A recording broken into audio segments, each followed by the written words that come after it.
Red టీవీలో మీ వ్యాపార ప్రకటనల కోసం ఈ నంబర్ ని సంప్రదించండి 6281747728. Hi viewers, welcome to our channel. ప్రస్తుతం మనతో పాటు టీడీపీ స్పోక్స్ పర్సన్ సూర్యదేవ లత గారు ఉన్నారు. వారితో ఒకసారి మాట్లాడదాం. మేడం నమస్కారం. మేడం నమస్తే. మేడం, సీఎం జగన్ గారి క్యాంపు కార్యాలయంలోకి ఒక కంటైనర్ ప్రవేశించడం అనేది కలకలం రేపింది. ఇప్పుడు దానిపైన లోకేష్ గారు కూడా అనుమానాలు వ్యక్తం అవుతున్నాయి. అంటే అది కంటైనర్ అనేది మెయిన్ రూట్ గుండా కాకుండా వ్యతిరేక మార్గం గుండా వెళ్ళడం అనేది అనుమానాలకు లేవనెత్తింది. అసలు ఏముంది ఆ కంటైనర్ లో, మీరేం చెప్తారు మేడం?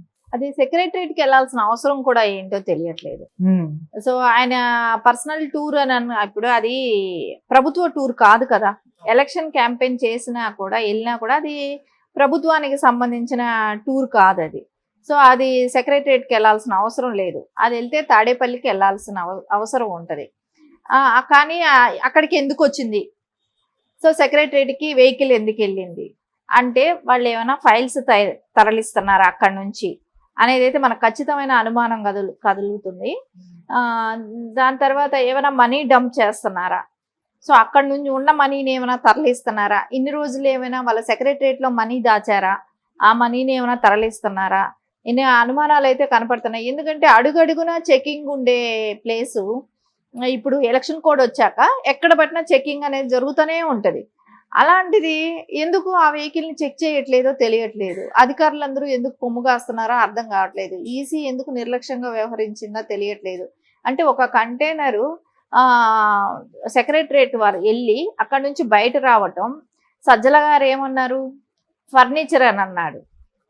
ఇంకొక చోట ఇంకొకళ్ళు ఏం చెప్తున్నారు, అది ప్యాంట్రీ లోపల కిచెన్ తయారవుతుంది, కిచెన్ కోసం అది తయారు చేశారని అంటున్నారు.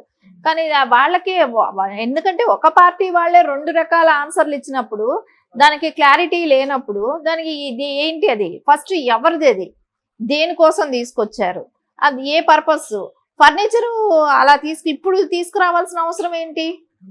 ఇప్పుడు ఫర్నిచర్తో అవసరం ఏముంది? ఇప్పుడు కొత్త ఫర్నిచర్ రావాల్సిన అవసరం ఏముంటుంది చెప్పండి?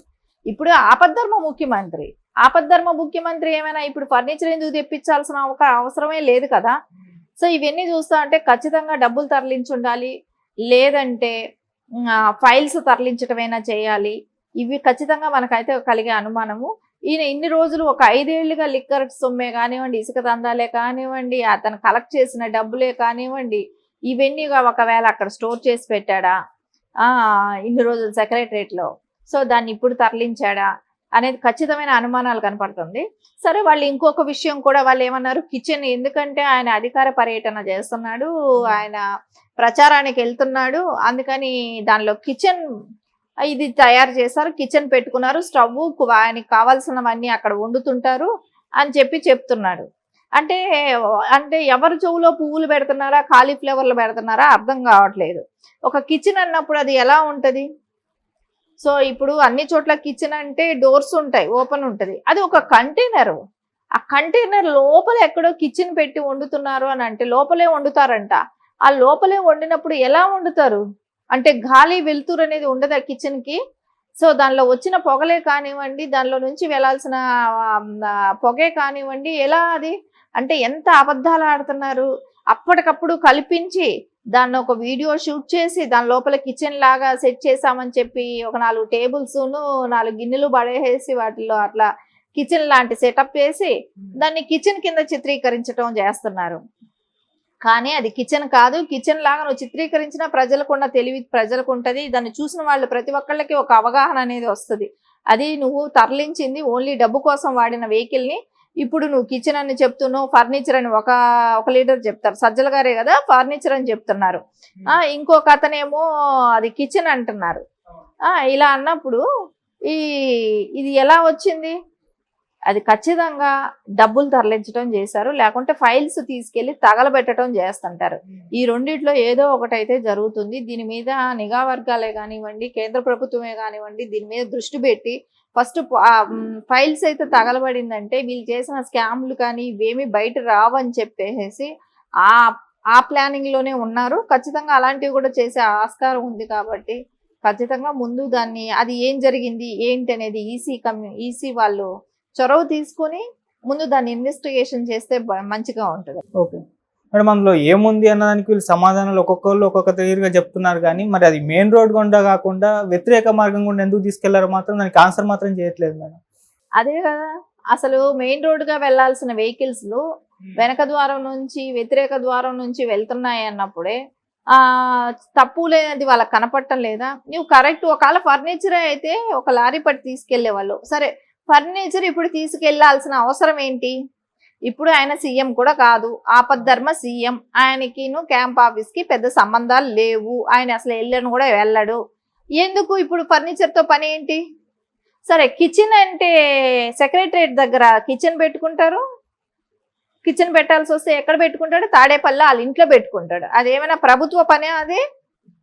అదే ఆయన పార్టీ పని అంటే పార్టీ ఆఫీస్ లో పెట్టుకుంటాడు తీసుకెళ్లి ఆ వెహికల్. ఎందుకు సెక్రటరియట్కి ఎందుకు వచ్చాయి? సెక్రటరియట్కి వచ్చాయి అంటేనే ఒకటి మనీ అవ్వాలి, లేకుంటే ఇది ఫైల్స్ కోసమే అవ్వాలి, లేకుంటే ఇన్ని రోజులు డ్రగ్స్ ఏమైనా తెచ్చి ఇక్కడ దాచాడా కూడా తెలియదు.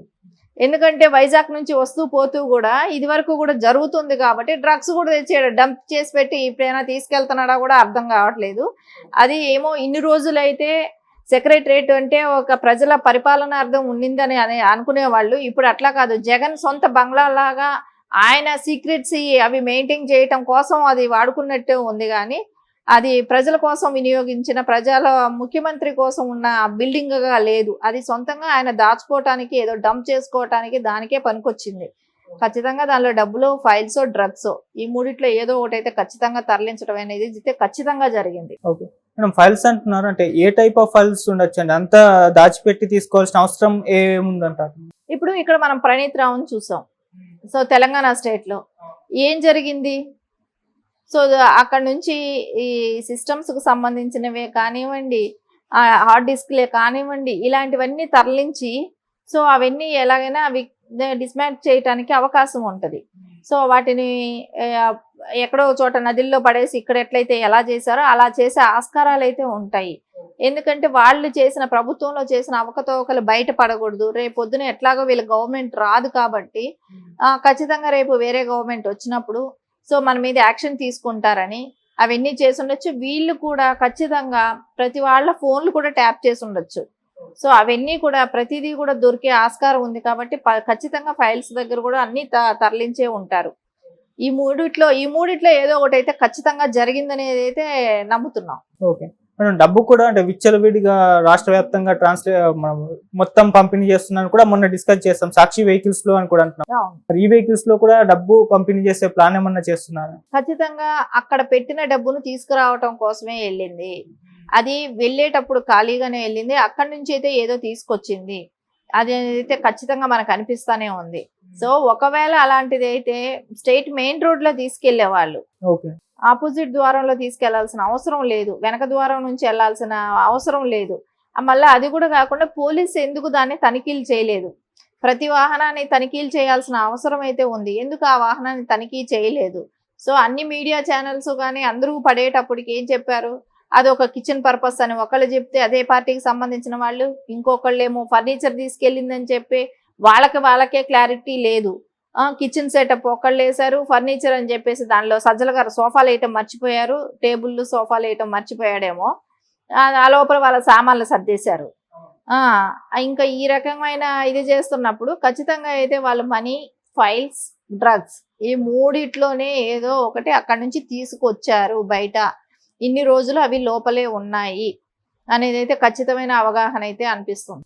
ఓకే మేడం, లోకేష్ గారు కూడా చెప్పడం చూస్తున్నాం, నా వెహికల్స్ ని కూడా నేను ట్రావెల్ చేసే వెహికల్స్ కూడా చెక్ చేస్తున్నారు, మరి వాళ్ళ వెహికల్స్ ఎందుకు చెక్ చేయడం లేదని కూడా క్వశ్చన్ చేస్తున్నారు ఆయన. ఖచ్చితంగా రోజుకి 3-4 సార్లు లోకేష్ గారి వెహికల్స్ తనిఖీ జరుగుతున్నాయి. అలాంటప్పుడు ఎందుకు ఇది జరగట్లేదు? మనం ప్రతిసారి అనుకుంటుంది అధికారులు తొత్తులుగా అయిపోయారు జగన్మోహన్ రెడ్డికి అనేది మనకు ఖచ్చితంగా స్పష్టంగా కూడా కనపడుతూనే ఉంది. ఎందుకంటే ప్రభుత్వ వైఫల్యాలు అనటానికి కూడా లేదు, ఎందుకంటే ప్రభుత్వం అనేది పోయింది కాబట్టి, ఇప్పుడు ఎలక్షన్ కోడ్లో ఉంది కాబట్టి ఇప్పుడున్న అధికారులే అలా ఉన్నారు, అధికారులే అలా చేస్తున్నారు. అంటే అపోజిషన్ పార్టీ వెహికల్స్ చెక్ చేస్తున్నారు, నార్మల్గా ఒక కారు వెళ్తేనే చెక్ చేస్తున్నారు, 1,00,000-2 లక్షలు వాళ్ళ సొంత పనులకు పట్టుకెళ్తేనే పట్టుకునే రోజులు. ఎందుకు ఒక కంటైనర్ వెళ్ళేసి వచ్చింది అని అంటే కూడా పట్టించుకోలేదు. ఇప్పుడు మనం అదే ఇంకొక చోట చూసాం. చిత్తూరు జిల్లా రేణిగుంటలో కానివ్వండి, చంద్రగిరి ఎమ్మెల్యే ఆయన కూడా చెవిరెడ్డి భాస్కర్ రెడ్డి గారు, ఆయన కూడా గోడంలో ఉన్నవి పట్టి తీసుకున్నారు కదా. ఆయన గోడలో 52 వెరైటీస్ గిఫ్ట్స్ ఎలక్షన్కి పంచడం కోసం, ఇలాంటివి అది తెలుగుదేశం క్యాడర్ వెళ్ళి పట్టిస్తేనే పోలీసులు పట్టుకున్నారు. అంటే వాళ్ళకి తెలియకుండా జరుగుతుందా అంటే లేదు, తెలిసే జరుగుతుంది. ఆయన తెలుగుదేశం క్యాడర్ చొరవ చూపి పట్టిస్తేనే అది సీజ్ చేశారు. అలా ఉంది. సో ఎక్కడికెక్కడ అధికారుల వైఫల్యం అయితే ఖచ్చితంగా కనపడుతుంది. మరి ఈసీ ఏమైనా దీని మీద యాక్షన్ తీసుకునే ఛాన్స్ ఏమైనా కనిపిస్తుందా మేడం? ఖచ్చితంగా దీని గురించి అయితే ఈసీ కూడా ఇన్వెస్టిగేషన్ చేస్తుందేమో, ఖచ్చితమైన ఆధారాలు సేకరిస్తుందని అనుకుంటున్నాం. ఎందుకు అక్కడ వరకు కంటైనర్ వెళ్ళింది, మళ్ళీ రిటర్న్ రావటం ఎందుకు, అక్కడ నుంచి ఏం తీసుకొచ్చింది, అక్కడ కిచెన్ అయితే కిచెన్కి తగ్గ సౌకర్యాలు అయితే ఆ కంటైనర్లో మనకు కనపడడం లేదు. అది కూడా కాకుండా ఒకళ్ళకిద్దరు ఒక్కొక్కళ్ళు ఒక్కొక్క స్టేట్మెంట్ ఇవ్వటం, సజ్జల గారు ఒక స్టేట్మెంట్, ఇంకొకళ్ళ కంటైనర్ని చూపెట్టడం ఇంకొక రకంగా చూపెడుతున్నారు. ఖచ్చితంగా అయితే ఇది అక్కడికి ఎందుకు వెళ్ళింది అనేది అయితే ఇన్వెస్టిగేషన్ జరగాల్సిన అవసరం కంపల్సరీ ఉంది. Okay madam, thank you so much. Thank you.